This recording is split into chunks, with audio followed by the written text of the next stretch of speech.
வணக்கம். இன்றைய பார்வை உங்களை வரவேற்றுக் கொள்கிறது.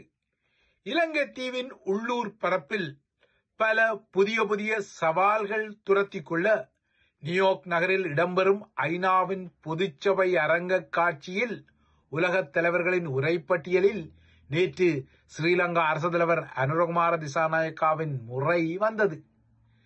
பொதுச்சபையில் உரையாற்றிக் கொள்ளும் முகங்களின் படிநிலை பட்டியலில் முதலில் அரச தலைவர்களுக்கே உரையாற்றுவதற்கு சந்தர்ப்பங்கள் வழங்கப்படும் என்ற நியமம் உள்ளதால் சிறிய நாடாக இருந்தாலும் அரசு தலைவர் என்ற பொறுப்பில் உள்ளவர்களுக்கு முதலில் அந்த அரங்கில் முன்னுரிமை வழங்கப்படும்.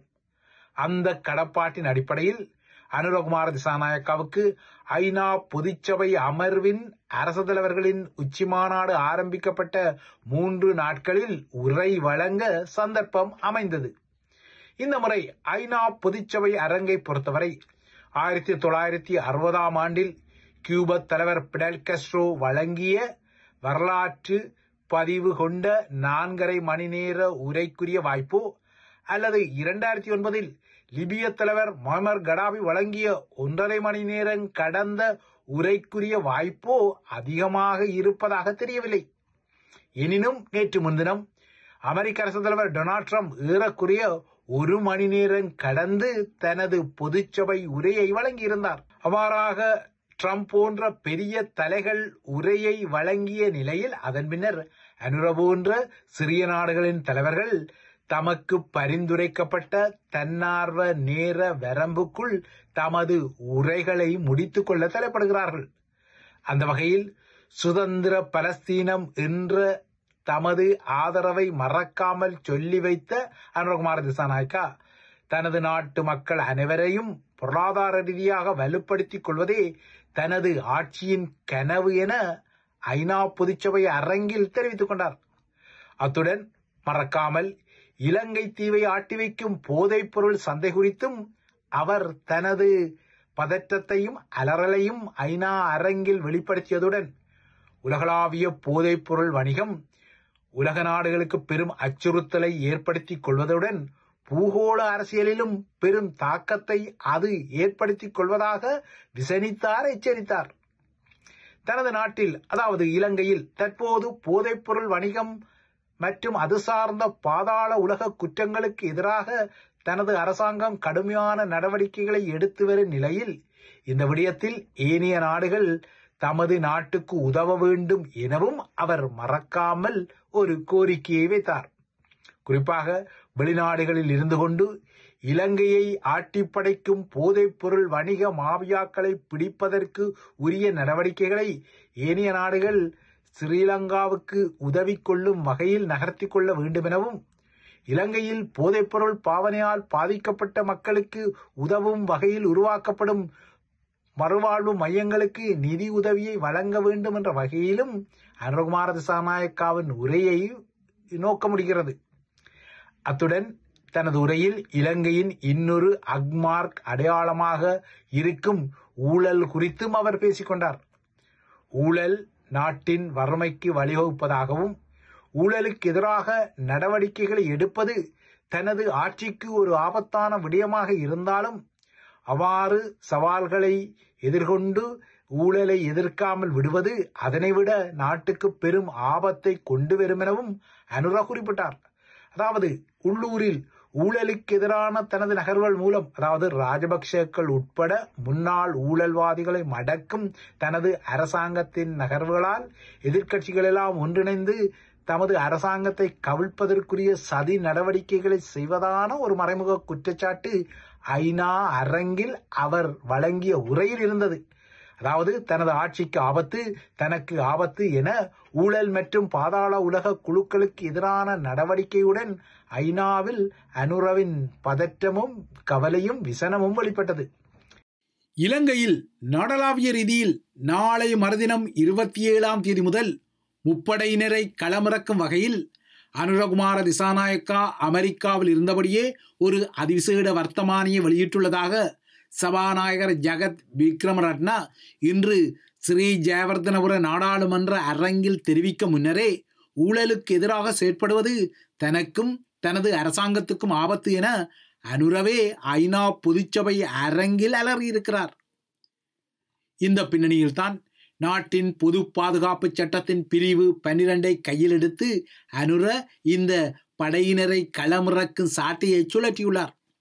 ஸ்ரீலங்காவின் அரசு தலைவர் ஒருவர் அதிவிசேட வர்த்தமானி மூலம் பொது பாதுகாப்பை பராமரிக்க முப்படைகளையும் களமிறக்கும் நடைமுறை முன்னைய ஆட்சியாளர்களின் சிஸ்டமாக இருக்க சிஸ்டம் சேஞ்ச், அதாவது முறைமை மாற்றம் என்ற கொட்டொலியுடன், அதாவது முன்னைய ஆட்சியாளர்களிடமிருந்து தான் வேறுபடுவதாக கொட்டொலியை முன்வைத்த அதே அனுரகுமார திசாநாயக்கா இப்போது எல்லோரும் ஏறிய அதே பொது பாதுகாப்பு சட்டத்தின் பிரிவு 12 குதிரையில் தானும் ஏறியுள்ளமை தெரிகிறது. இதற்கிடையே தனது ஐநா உரையில் மனித உரிமைகளின் பக்கம் திரும்பிய ஏகேடிஆர் உலகளாவிய மனித உரிமை பிரகடனம் மனித குலத்திற்கு ஒரு வெற்றி என சொன்னார்.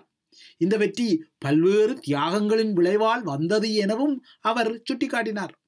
இதன் பின்னர் இலங்கை உட்பட எந்த நாடும் போரை விரும்புவதில்லை எனவும் உலகில் எங்கு போர்க்களங்கள் உருவாகி கொண்டாலும் அதன் விளைவு துயரமாகவே இருக்கும் என்பதை 3 தசாப்தங்களாக போர் இடம்பெற்ற இளைஞர்கள் நன்கு அறிவார்கள் எனவும் அனுர சொல்லிக் கொண்டார். அத்துடன் போரால் பாதிக்கப்பட்ட மக்கள் இன்னொரு போரை நிச்சயமாகவே விரும்ப மாட்டார்கள் எனவும் ஒரு சிறந்த ஆட்சியாளர் உயிர்களை காப்பாற்றுவாரே தவிர அவர் ஒருபோதும் உயிர்களை அழிப்பதற்கு எண்ணமாட்டார் எனவும் அமெரிக்க அரசு தலைவர் ட்ரம்பையும் இஸ்ரேலிய பிரதமர் பெஞ்சமின் நெத்தன்யாகுவையும் ஏன் ரஷ்ய அரசு தலைவர் விளாடிமிர் புட்டினையும் ஓரக்கண்ணால் பார்த்தாரோ இல்லையோ அனுரவின் ஊருக்கு உபதேச கருத்து வந்தது. குறிப்பாக காசா விடயத்தில் அனுர ஐநாவுக்கும் அறிவுரை சொல்லிக் கொண்டார். ஆனால் இவ்வாறாக ஊருக்கு உபதேசம் செய்த அதே அனுரகுமார் இலங்கையில் 2009 வரை தமிழர்களை கந்தக நாசகாரத்தால் விரட்டிய போரில் குற்றங்களை செய்த தமது படைத்தரப்பு மீது தமது அரசாங்கம் விசாரணைகளை நடத்தப் போவதில்லை என ஏற்கனவே இறுக்கமான நிலைப்பாட்டில் இருப்பது வேறு விடயம்.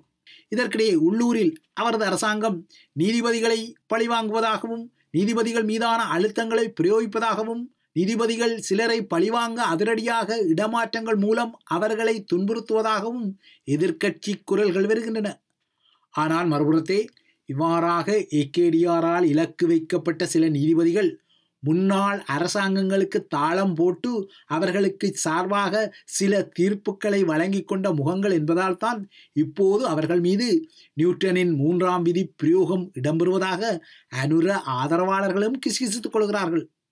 எனினும் எதிர்க்கட்சி தரப்பில் தேசரி ஜெயசேகரா போன்றவர்கள் இந்த நீதிபதி பழிவாங்கல் குறித்த கதைகளை சொல்ல தமிழர்களின் சுயேட்சை கிளாடியேட்டர் இந்த கருத்தை தமிழர்கள் மத்தியில் உருப்பெருத்து காட்ட முனைவது வேறு விடயம். இதற்கிடையே வடக்கில் மல்லாக நீதிமன்றத்தின் மேலதிக நீதிபதி நேற்று சர்ச்சைகளுடன் பதவியிலிருந்து விலகிய பின்னணியில் தெற்கிலிருந்தும் நீதிபதிகள் மீதான பழிவாங்கல் குறித்த அதிர்வுகள் வருகின்றன. ஸ்ரீலங்காவை பொறுத்தவரை நீதிபதிகள் அரசியல் சாயங்களுடன் கையாளப்படுவது புதுமையான ஒரு விடயம் அல்ல என்பது பகிரங்கமான விடயம். இந்த பின்னணியில்தான் மல்லாக நீதிமன்றத்தின் மேலதிக நீதிபதியான சுபராஜினி ஜெகநாதனுக்கு எதிராக சட்டத்தரணிகள் சங்கத்தால் ஸ்ரீலங்கா நீதி சேவை ஆணைக்குழுவில் முன்வைக்கப்பட்ட முறைப்பாடு தொடர்பான விசாரணைகளின் ஒரு கட்டத்தில் குறித்த நீதிபதியே தனது பதவி விலகல் கடிதத்தை நீதி சேவை ஆணைக்குழுவிடம் கையளித்துக் கொண்டார். இதன் பின்னர்தான் அவரது பொறுப்பு அதே நீதி சேவை ஆணைக்குழுவால் மீளெடுக்கப்பட்டதாக அறிவிக்கப்பட்டது.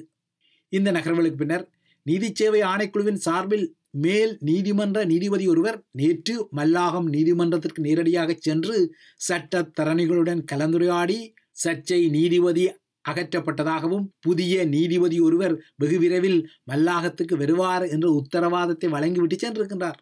தமிழர்களின் பகுதியிலும் இந்த நீதிபதி சர்ச்சைகள் எதிரொலித்துக் கொள்ள ஸ்ரீலங்காவின் இந்திய உயர் ஸ்தானிகரான சந்தோஷ் யாவை தமிழரசு கட்சியின் நாடாளுமன்ற உறுப்பினர்கள் நேற்று முன்தினம் சந்தித்து மாகாண சபை தேர்தல் குறித்த இரங்கல் பாவை பாடி சென்ற நிலையில் நேற்று தங்காலைக்கு ஓடோடி சென்ற அதே சந்தோஷா மஹிந்தவை சந்தித்து பேசி திரும்பியுள்ளார்.